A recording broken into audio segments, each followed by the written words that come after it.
Hello दोस्तों, आज हम पढ़ेंगे लाभ हानि प्रॉफिट एंड लॉस। हमने प्रतिशतता प्रश्नावली पूरी कर ली है।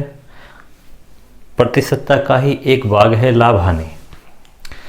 तो लाभ हानि में सबसे पहले आज हम पढ़ते हैं, तो उसमें दो चीज़ होती है। एक होती है क्रय मूल्य और एक होती है विक्रय मूल्य। क्रय मूल्य को कॉस्ट प्राइस, सेलिंग प्राइस,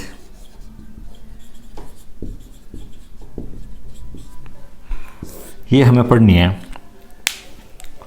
तो अब क्रय मूल्य का मतलब जो चीज़ हम खरीदते हैं और विक्रय मूल्य का मतलब जो चीज़ हम बेच देते हैं। तो क्रय मूल्य में इस अपन प्रश्नावली में एक चीज़ ध्यान रखनी है, लाभ हानि के अंतर्गत लाभ हानि। इसमें हमें ये चीज़ ध्यान रखनी है कि जो क्रय मूल्य होता है इसको हमेशा ही 100 मानना है। क्रय मूल्य हमेशा ही 100 मानना है। क्रय मूल्य कितना मानना है? 100। और विक्रय मूल्य क्या होगा? या तो 100 प्लस होगा या फिर 100 माइनस होगा। दोनों में से एक चीज़ होगी। या तो मतलब विक्रय मूल्य है या तो मुनाफा कमाएंगे तो फिर तो हो जाएगा प्लस में, और घाटा लगेगा तो 100 माइनस में। और क्रय मूल्य हमेशा ही हमें क्या मानना है? 100 मानना है। रही बात सूत्रों की, तो सूत्र से नहीं, हम शॉर्टकट विधि से प्रश्न सोल्व करने की तरीका देखेंगे। देखते हैं क्या प्रश्न है। आज का पहला प्रश्न शुरुआत करते हैं। क्या है देखते हैं। आज का प्रश्न अपने सामने है। क्या प्रश्न है देखते हैं। एक वस्तु को 1440 रुपये में बेचने पर 20% की हानि होती है तो क्रय मूल्य क्या होगा? अच्छा प्रश्न है। और हमने अभी जस्ट पहले ही बात की है। बात ये की है कि क्रय मूल्य को हमेशा क्या मानना है? 100। तो हम इसको हल करते हैं, देखते हैं। क्रय मूल्य क्या हो गया? क्रय मूल्य 100 रुपये मान लो, चाहे 100% मान लो, एक ही बात है। अब तो विक्रय मूल्य कितना हो जाएगा? हम बोलते हैं विक्रय मूल्य प्लस या माइनस होगा। तो ये बोल रहा है कि हानि हुई है। क्या हुई है? हानि। कितनी हानि हुई है? 20%। इसलिए विक्रय मूल्य क्या हो गया? 80%। विक्रय मूल्य क्या हो गया? 80%। अब चीज़ ध्यान दो, ये भी विक्रय मूल्य है और ये बेचने पर ये भी क्या है? विक्रय मूल्य है। तो विक्रय मूल्य को विक्रय मूल्य के बराबर कर देते हैं। 80 बराबर 1440। इसलिए हमें किसका मान चाहिए? क्रय मूल्य चाहिए। और क्रय मूल्य हमेशा क्या है? अपने 100 है। इसलिए 100 बराबर क्या होगा? इसके नीचे ये आएगा 1440 बट्टा 80 गुणा 100। इसको सरल करना है।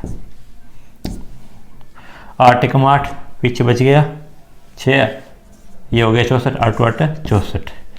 तो कितना हो गया? 1800 रुपये ये क्रय मूल्य हो गया। ये अपने फाइनली आंसर आ गया 1800 रुपये। अगला प्रश्न देखते हैं क्या है। अगला प्रश्न अपने सामने है। क्या है? एक वस्तु को 1530 रुपये में बेचने पर 10% की हानि होती है तो वस्तु का क्रय मूल्य क्या होगा? मतलब क्रय मूल्य हमेशा ही अपन के क्या होता है? 100 होता है। ये लो, क्रय मूल्य बराबर 100। तो विक्रय मूल्य कितना होगा? विक्रय मूल्य कितना होगा? ये बोल रहा बेचने पर 10% हानि होती है। इसका मतलब विक्रय मूल्य क्या हो गया? 90%। और हमें मान किसका चाहिए? क्रय मूल्य का मान चाहिए। देखते हैं। तो देखो, ये भी विक्रय मूल्य है और बेचने पर ये भी क्या है? बेचने पर ये क्या है? ये भी विक्रय मूल्य है। तो इस विक्रय मूल्य को इस विक्रय मूल्य के बराबर करते हैं। 90%, चूंकि 90% बराबर है 1530 के। और हमें क्या चाहिए? ये कह रहा है क्रय मूल्य चाहिए, इसलिए 100%। इसका मतलब क्या है? 1530 बट्टा 90, ये गुणा 100। इसको सरल करना है। 9 एकम 9, पीछे बचा 6, 9 7 63। तो इसका उत्तर कितना आ गया? 1700। ये अपने आंसर आ गया। फाइनल उत्तर कितना हो गया? 1700 हो गया। अगला प्रश्न देखते हैं क्या है। हाँ, अगला प्रश्न अपने सामने है। थोड़ी क्षय कम हो गई है, अगला पेन चेंज कर लिया। देखते हैं क्या है। एक वस्तु को 1320 में बेचने पर 10% क्या है? बेच रहा है, 10% लाभ होता है। क्या होता है? 10% लाभ होता है। तो 122% लाभ कमाने के लिए वस्तु को कितने रुपए में बेचना होगा? पहले तो अपन के श्योर है प्रश्न में क्रय मूल्य कितना है 100। हल करते हैं। हल क्रय मूल्य हो गया, क्रय मूल्य 100 होता हमेशा ही। तो विक्रय मूल्य कितना हो गया अपने, विक्रय मूल्य हमेशा ही ये 10% लाभ हो रहा है, ये कह रहा 10% लाभ है, इसलिए विक्रय मूल्य कितना हो गया 110। अब पूछ क्या रहा है 122% लाभ कमाने के लिए वस्तु को कितने रुपए में बेचना होगा। बस वही सेम विधि है, चूंकि ये भी देखो, ये भी क्या है विक्रय मूल्य और ये भी क्या है विक्रय मूल्य।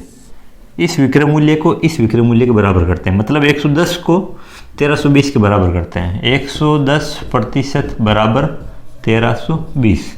और पूछ क्या रहा है, क्रय मूल्य पूछता तो हम यहाँ पर 100 ज्ञात करते हैं, लेकिन पूछ रहा है 122% लाभ कमाने के लिए, इसलिए 122% बराबर 1320 बट्टा 110 गुणा 122।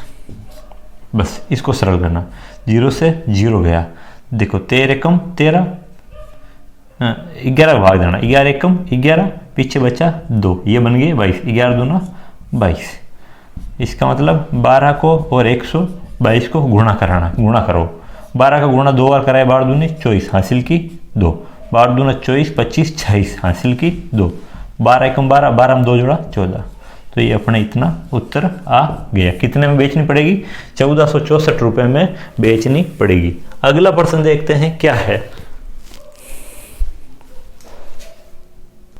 हाँ प्रश्न देखते हैं अगला।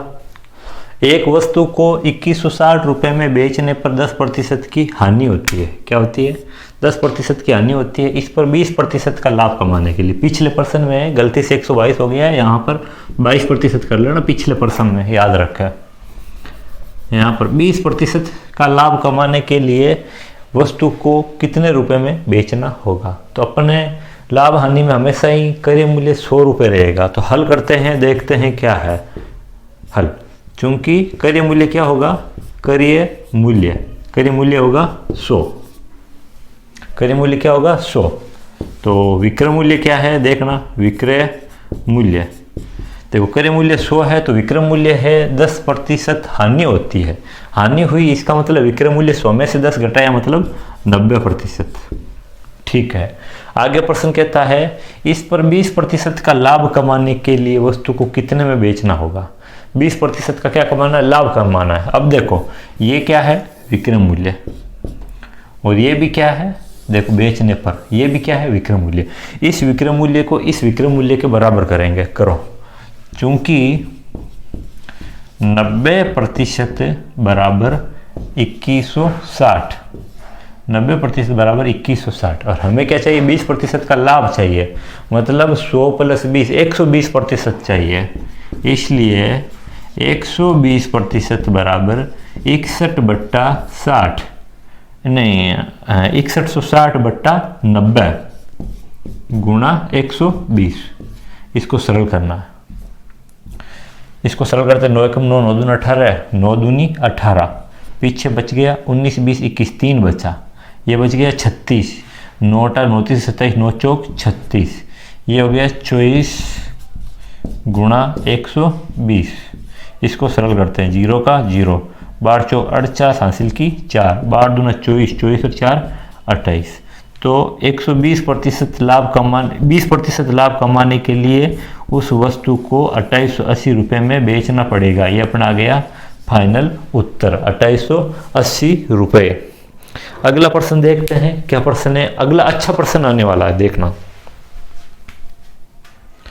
बहुत ही गजब का प्रश्न है, बिल्कुल अलग विधि का प्रश्न है। देखते हैं क्या प्रश्न है, प्रश्न पढ़ते हैं। आप सबसे एक ही रिक्वेस्ट है मेरी, जो आपको प्रैक्टिस सेट दे रखा है उसमें ज़्यादा से ज़्यादा प्रैक्टिस करें। कोई प्रश्न नहीं समझ में आता है तो मुझसे डायरेक्ट पूछे, आराम से प्रश्न सॉल्यूशन करेंगे, आपकी हर समस्या का समाधान करेंगे। देखते हैं क्या है। एक व्यापारी ने 1 रुपये में 40 संतरे खरीदे। 1 रुपये में कितने संतरे खरीदे, 40। तो पहले यहाँ तक ही पढ़ते हैं, ठीक है। तो मुझे बताओ एक संतरे की क्या मूल्य है। 1 रुपये में 40 संतरे खरीदे, 1 रुपये में संतरे कितने खरीदे? संतरे 40। ठीक है, तो एक संतरे का कितना रुपया होगा? एक संतरे का रुपया पूछ रहा हूँ ना, एक संतरे का पूछ रहा हूँ, कितना रुपया होगा? तो मतलब इसमें एक में 40 का भाग लगेगा, मतलब एक संतरे का क्या रेट आएगी? एक संतरा बराबर 1/40। आएगा या नहीं आएगा? यही आएगा। कैसे? जैसे आपको ये समझ में नहीं आया तो हम सोचते हैं भाई 50 रुपये में 5 पेन आते हैं, 50 रुपये में 5 पेन, तो एक पेन का कितना रुपया होगा? एक पेन। तो हम क्या करेंगे? रुपए में मात्रा का भाग देंगे, नहीं देंगे? रुपए में मात्रा का भाग मतलब 10 रुपया एक पेन का, तो मतलब रुपए में मात्रा का या संख्या का भाग देते हैं। सूत्र क्या है? रुपए है, रुपए में मात्रा या संख्या का भाग या संख्या, यही सूत्र होता है। एक वस्तु का मूल्य, एक वस्तु का मूल्य, यही होता है। अब आगे हम प्रश्न पढ़ते हैं। क्या है?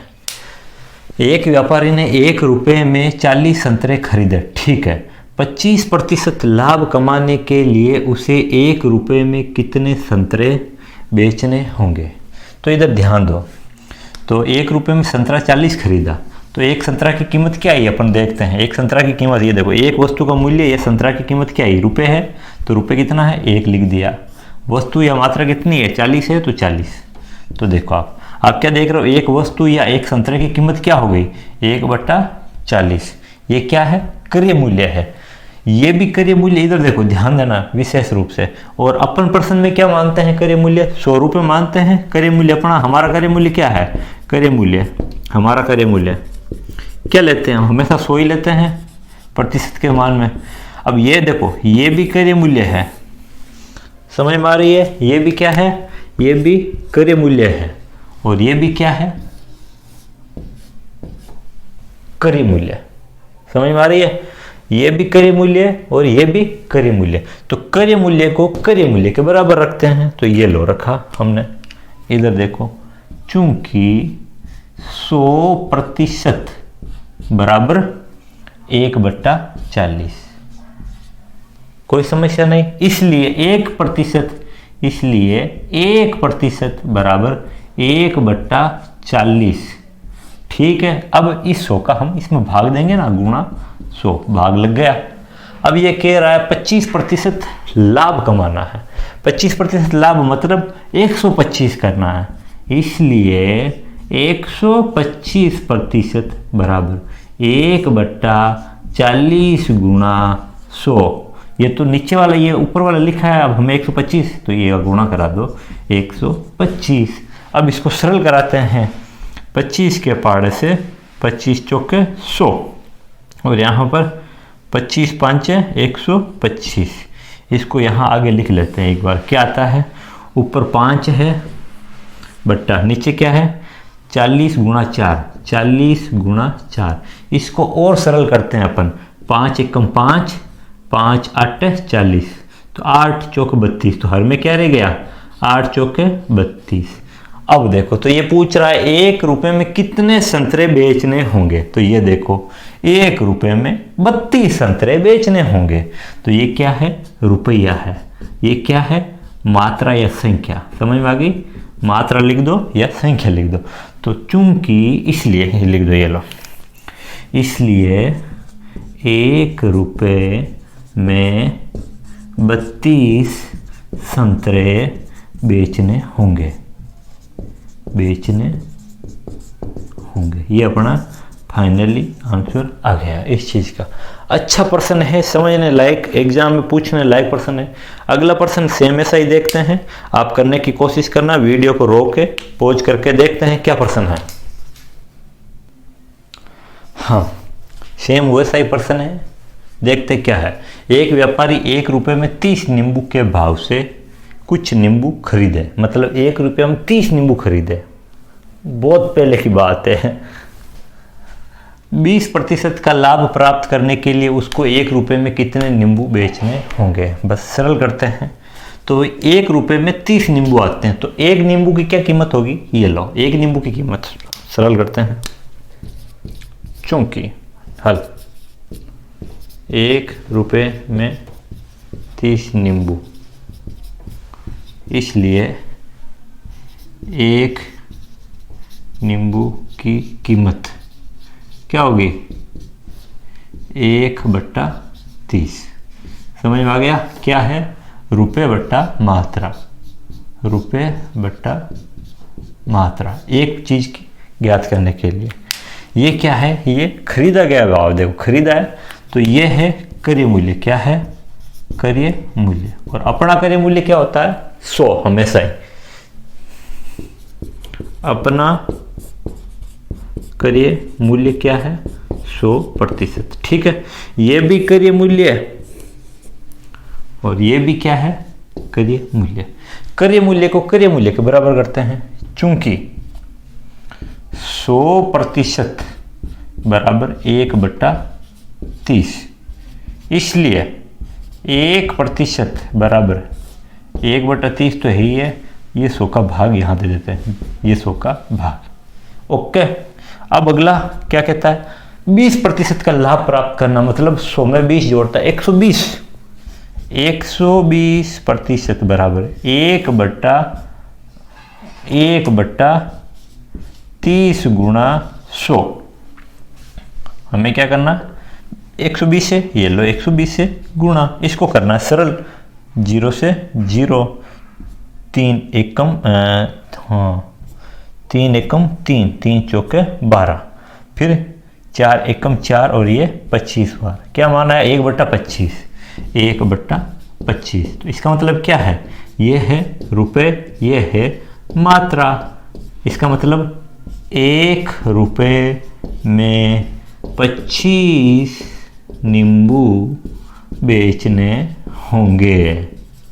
ये अपने फाइनली आंसर आ गया, एकदम करेक्ट। अच्छा प्रश्न है। अगला प्रश्न देखते हैं क्या प्रश्न है।